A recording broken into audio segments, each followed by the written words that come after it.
y vamos a abrir nuestro corazón, nuestra mente, para que podamos escuchar palabra de nuestro Dios con un subtema más. Y dejamos el tiempo a nuestro hermano Juan David para el tiempo.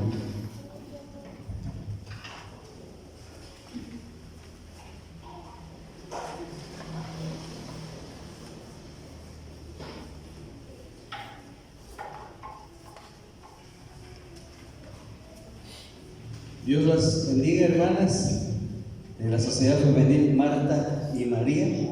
Es un gusto saludarlas en esta ocasión. Bendiga también la vida de la iglesia de Castillo Fuerte, de nuestro hermano pastor y de todos los presentes. Estamos aprendiendo durante esta semana un tema muy importante que nos invita a tener familias, como bien lo dice allá, firmes y fuertes, fuertes y firmes ante las corrientes antibíblicas. El objetivo general de esta semana, hermanas, creo que ya lo tienen claro, y si no, pues vamos a recordarlo durante todas estas lecciones. El objetivo general es orientar no solamente a las familias que integran la sociedad femenil, sino a todas las familias de la iglesia y a quienes puedan escuchar esta palabra, orientarnos sobre temas que están afectando tres cosas muy importantes en nuestra vida. La primera cosa tan importante que afecta estas corrientes antibíblicas es nuestra fe. La segunda cosa es nuestra santidad. Y por supuesto, cuando estas dos se ven afectadas por las corrientes de este mundo, entonces también se rompe nuestro compromiso con Dios. Ese es el eje central de toda esta semana del hogar cristiano. El que nosotros podamos reforzar y ver cómo como familias vamos a fortalecer en Dios nuestra fe, nuestra santidad y nuestro compromiso con Él. Tres cosas. ¿Qué vamos a fortalecer, hermanos? Nuestra fe, nuestra santidad y nuestro compromiso con Dios. Que a todos se nos quede grabado en la mente y en nuestro corazón tres aspectos muy importantes que no debemos descuidar durante esta semana. Necesitamos hoy más que nunca hombres y mujeres, familias, hogares llenas de fe, que busquen siempre la santidad, porque sin santidad nadie verá al Señor. Y sobre todo, que no olvidemos el compromiso que tenemos con Dios, como padres, como hijos, como familias, como sociedad, como iglesia en general. Ya vemos en su tema 1, hermanos, la familia debe de regirse bajo la dirección bíblica. Y ahí la orientación que se nos dio, hermanos, hermanas, es que todos los hogares aparten un momento para leer la palabra de Dios. Que siempre haya tiempo para la lectura de la Biblia, porque es en ella donde nosotros vamos a encontrar sabiduría, donde nosotros vamos a encontrar la solución a todos los problemas que ocurran en nuestra familia. Porque si bien es cierto, el apóstol Pablo se lo dijo a Timoteo, que son tiempos peligrosos, esos mismos tiempos son los que nos rodean en esta actualidad. Entonces, en el subtema 2, el día de ayer, se definió a través de la Biblia el concepto de lo importante y lo urgente. Y el pasaje en cuestión termina diciendo, en el versículo 33, que busquemos primeramente, ¿qué cosa?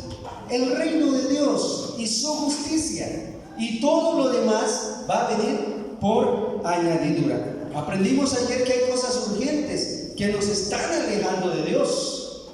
Muchas cosas urgentes han llegado a tu vida, a mi vida, que sin darnos cuenta estamos alejándonos del compromiso que tenemos con Dios. Eso nos está impidiendo y prohibiendo cultivar nuestra santidad hacia Dios. Nuestra relación con Dios se está viendo afectada tanto que empezamos a dudar y estamos perdiendo nuestra fe. Por eso el día de ayer la instrucción o la orientación fue que le demos importancia siempre a las cosas de Dios. Si no me equivoco, así Así dice el manual. El día de hoy estamos a punto de trabajar ya en su tema 3, que es practicando la adoración en familia. Y como ustedes pueden ver en la imagen que diseñaron, quien haya hecho esa diapositiva muy hermosa, felicidades. Dice, en la fotografía dice que papá y mamá y los hijos deben de... Leamos la fotografía. Dice, papá y mamá, los hijos deben de leer la Biblia, ¿verdad? Leer la Biblia. ¿Y quién tiene la Biblia? El papá, ¿verdad? He ahí la responsabilidad, varones. Tenemos nosotros que asumir el rol en el hogar. Somos nosotros los responsables inmediatos de que ese barco navegue bien. Y la única forma de hacerlo bien es teniendo a la palabra de Dios siempre, permanentemente en casa. Estuve en una sociedad femenil la semana pasada dando todos los temas y les decíamos, empezamos a analizar juntos cuál es el momento más, ¿cómo les diría? El momento más familiar que tenemos. Y llegamos a la conclusión que no es el desayuno, tampoco es en la comida, mucho menos en la tarde, porque todavía hay hijos estudiando o papá aún está trabajando. Entonces concluíamos que el momento más bonito, el momento más especial de intimidad familiar es justo después de la cena. Terminamos de cenar y si se dan cuenta, ahí están junto a la mesa. Entonces, hermanos, después de la cena, papá agarra la Biblia, una familia con dirección bíblica. Papá y mamá dejan lo que creen que es urgente a un lado y toman lo importante, el convivir con los hijos, el convivir con el cónyuge, y él está siempre cultivando su fe a través de la Biblia. Sí, solamente así, hermanos, hermanas, nuestras familias volverán a integrarse, porque estoy casi seguro que todas las familias aquí presentes, de una y otra manera, estamos desintegrados. No estamos cumpliendo con el mandato de nuestro Dios de permanecer juntos, de buscar siempre juntos su reino y su justicia. Se ha dicho, hablando de la pandemia, se ha dicho que esta pandemia nos dejó lecciones importantes. Ustedes recuerdan la pandemia del COVID-19.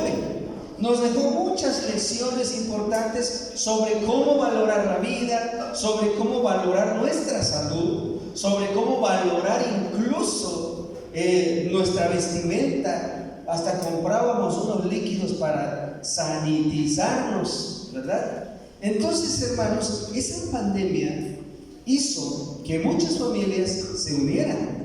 Testificaba en la sociedad femenil Ruth y Noemí la semana pasada que aquí en la iglesia muchos niños aprendieron a predicar. Dios bendiga la vida de José Luis y de Iber Daniel, quienes estuvieron con nuestro hermano Albey apoyándonos para enviar a toda la iglesia y el campo los mensajes.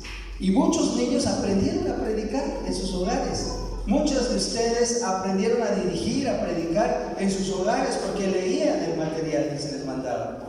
Esto es lo positivo de esa pandemia, pero ¿qué creen?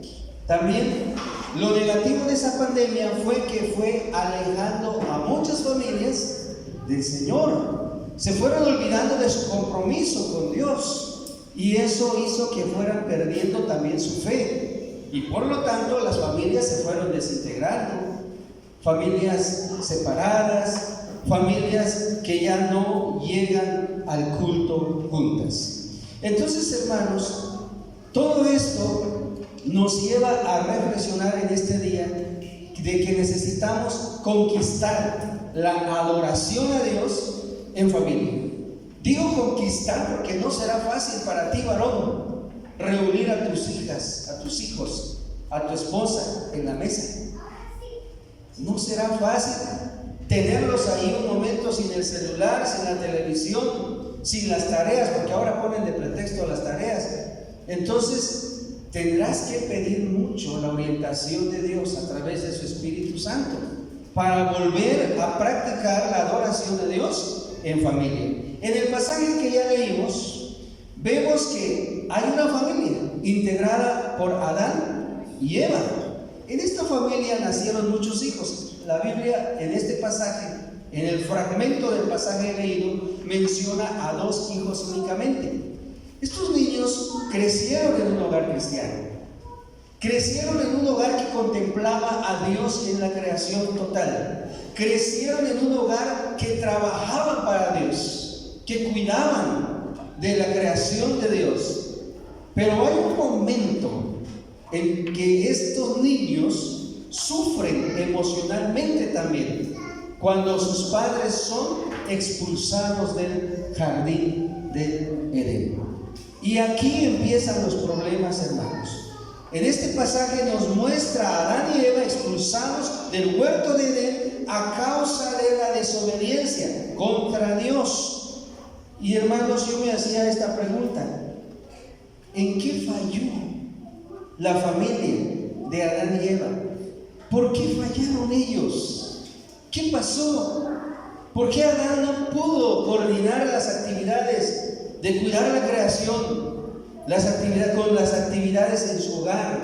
¿Por qué descuidó Adán a sus hijos? ¿Por qué descuidó Adán a Eva?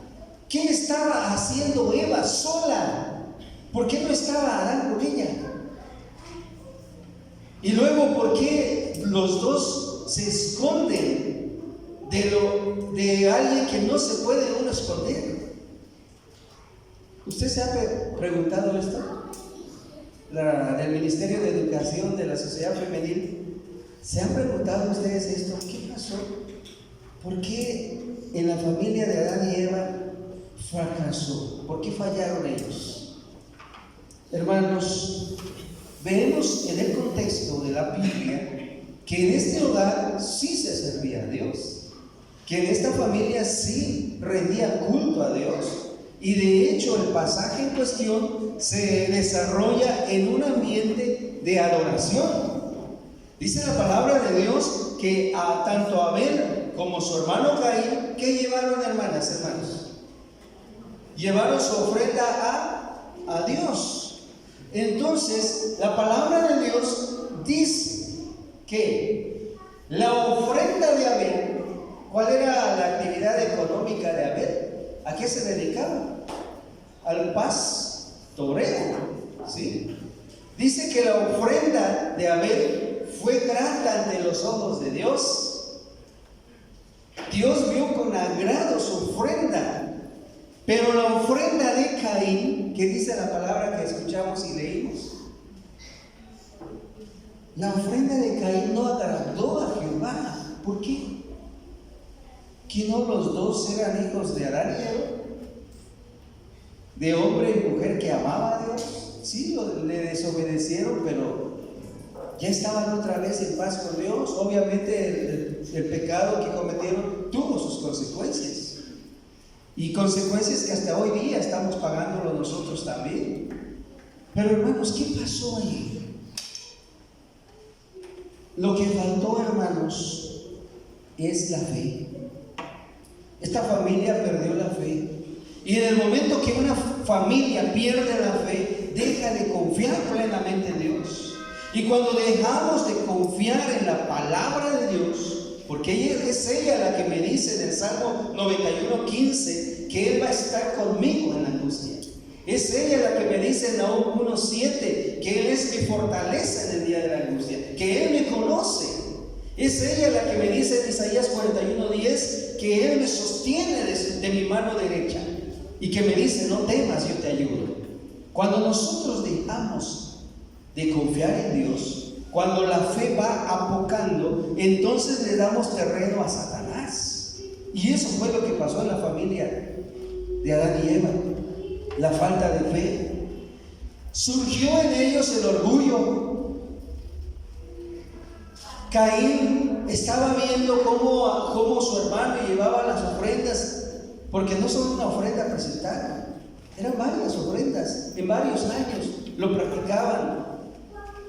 Y en ese día, justo ese día, Satanás tocó el corazón de Caín y le sembró una semilla llamada orgullo. Y el orgullo creció en Caín, tanto que él ya estaba compitiendo en darle a Dios pues lo mejor, de tal modo que Abel pues quedara en el mal. ¿No pasa esto en la actualidad? Hay quienes lucen su chequera y traen efectivo al alfolí con tal de que sean vistos de los hombres, así dice Jesús. Pero al igual que Abel, como esa viuda pobre que Jesús estaba observando con los discípulos en los tiempos de Cristo, ya en nuestra era, ¿sí? Esa viuda, al igual que Abel, traía su ofrenda de corazón, sin orgullo. Y eso es lo que agrada a Dios. Que tu adoración sea sincera, que no tenga ninguna pizca de orgullo, de vanidad, de falsedad. Que no lo hagas para quedar bien con tu pastor, con tu diácono, con tu anciano, con tu organización. No, que lo hagas por gratitud a Dios. Así dice la palabra de Dios. Salmo 104 dice: entren por sus puertas. ¿Cómo?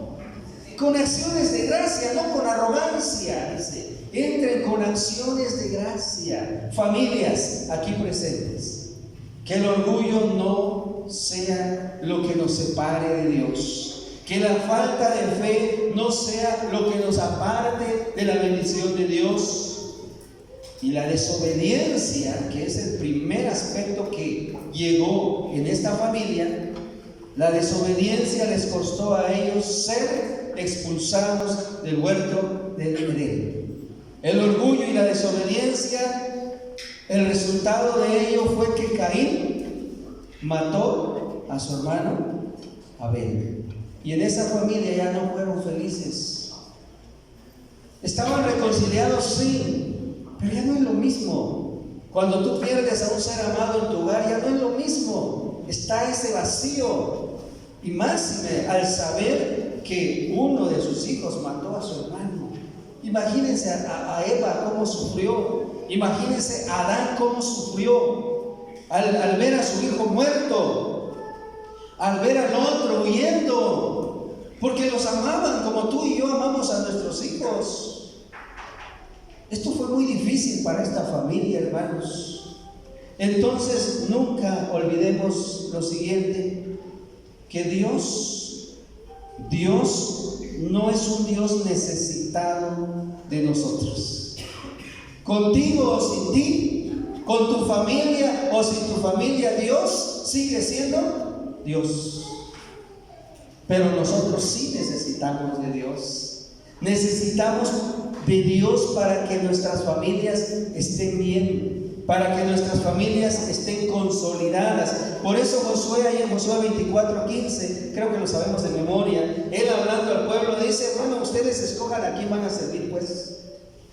Ya basta, dice Josué. Yo y mi casa, ¿qué dijeron? Y usted y su casa, ¿qué va a hacer, hermano? Serviremos a Jehová. Que ese sea el desafío de esta tarde, que nuestra casa y nosotros sirvamos a Jehová. Número 3 y último, Dios mira lo que le ofrecemos. En el versículo 4 y 5 nos muestra que Abel trajo también de los primogénitos de sus ovejas, de lo más gordo de ellas, y miró Jehová con agrado a Abel y a su ofrenda, pero no miró con agrado a Caín y a la ofrenda suya. ¿Qué pasaría, hermanos? ¿Qué pasaría en Caín? ¿Cuál sería la actitud de Caín cuando preparó su ofrenda? Porque no se trata, no sé si en esta iglesia lo dijimos, no se trata de que del número, cuando dice ofertorio, vas a buscar dónde está tu billete o tu moneda y te bolseas y a veces no lo encuentras y pasó el ofrendero y ya no diste tu ofrenda. No se trata de eso. Se trata de preparar anticipadamente la ofrenda a nuestro Dios. Quizá ahí hubo un error de parte de Caín, O quizá fue lo primero que les dije, el orgullo. Hoy voy a llevar una mejor ofrenda que mi hermanito. Dios mira lo que le ofrecemos. Dios ama, dice el apóstol Pablo, al dador alegre. ¿Cómo practicar entonces, hermanos, la adoración? Radiografía del versículo 4 y 5 de Génesis. ¿Cómo vemos esa familia? Una familia como la mía, quizá una familia como la de usted, separada buscando a Dios.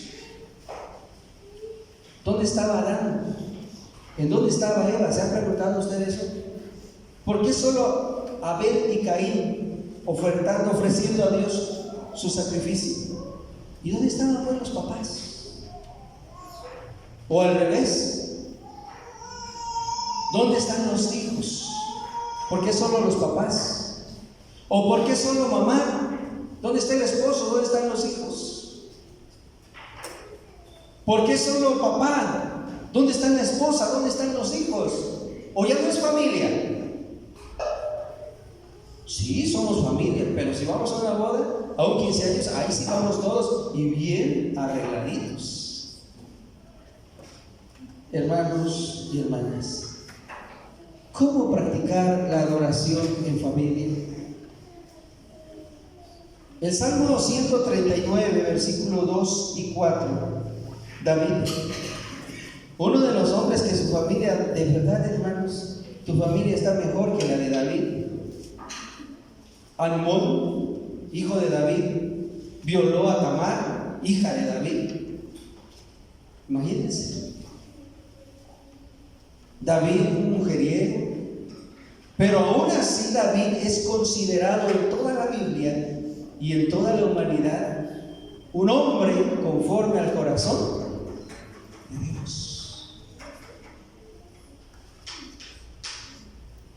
Jehová mira lo que le ofrecemos. Por eso David dice: tú has conocido mi sentarme y mi levantarme, has entendido desde lejos mis pensamientos, has escudriñado mi andar y mi reposo, todos mis caminos te son conocidos. Pues aún no está la palabra en mi lengua, dice David, y he aquí, oh Jehová, tú la sabes toda. Tengamos cuidado en lo que pensamos.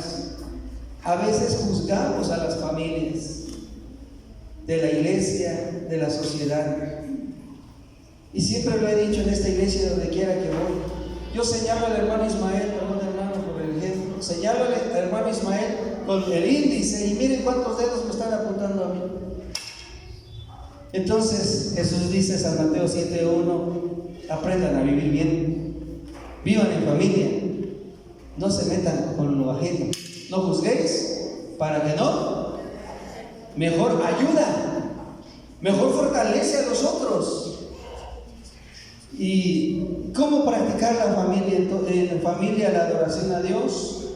Establezcamos tiempos específicos.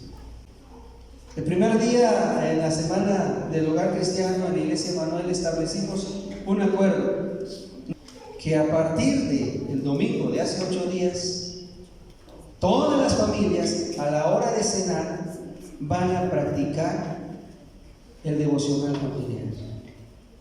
Ellos se comprometieron, no se impuso. Y tenemos que nosotros como iglesia aquí presente, va la tareita, establecer un tiempo específico para adorar a Dios, para que como familia, hermanos, adoremos a Dios juntos. Y ese tiempo usted lo sabe, mamá, papá, usted sabe cuándo está ya la familia reunida. Una vez que tengamos ese tiempo específico, podría ser la cena como sugerencia. Una vez que está ya, hagamos lo de la ilustración. Papá con la Biblia en mano después de la cena. Ahora sí, hijitos, vamos a leer. Decía la misionera, voy a hacer flexible, mínimo un capítulo diario, decía ella en la apertura. Bueno, nos quedemos con ese capítulo. Leamos un capítulo y busquen el más corto, porque les va a costar, varones, volver a conquistar a su familia para Cristo. No estoy diciendo que estén separados de Cristo, pero la adoración en familia no lo estamos practicando. Y si hay alguna aquí, Dios bendiga a esa familia. Entonces, hermanos, leamos la Biblia, cantemos un himno corto, hermano ministro de música. ¿El 50? Bueno, 50. ¿Saben cuál es el himno 50? 51, es 51. Es el himno favorito del pastor, donde vamos a visitar. Siempre canta el 51, hermano. El 51, cortito. En menos de 5 minutos ya leímos, ya cantamos. ¿Qué más? Oremos juntos. Y si es posible, reflexionemos en el pasaje leído. Los niños saben mucho de eso. A ver, hijito, cuéntame qué entendiste. Y por último, involucremos a toda la familia. Repito, establezcamos tiempos específicos. Leamos la Biblia, cantemos un himno, oremos juntos, reflexionemos en lo que escuchamos, involucrando a toda la familia. Empieza hoy en esta noche, papá. Mañana miércoles, mamá. Si son 3 hijos, jueves, viernes y sábado, los 3 hijos, y otra vez el domingo, papá. Pero que no se pierda esa costumbre de leer la Biblia. Adoremos a Dios en familia. Solamente así vamos nosotros a tener familias firmes y fuertes ante este bombardeo que le está dando el mundo a nuestros hijos con el celular, con todas las cosas que ocurren a nuestro alrededor. Podemos tener todavía en pleno siglo XXI, en la sociedad Marta y María, en la iglesia, el Divino Salvador, un altar de adoración a Dios en familia. ¿Podemos, hermanos? No los veo muy convencidos, pero hay que dar la invitación. Que Dios las bendiga y nos bendiga a todos.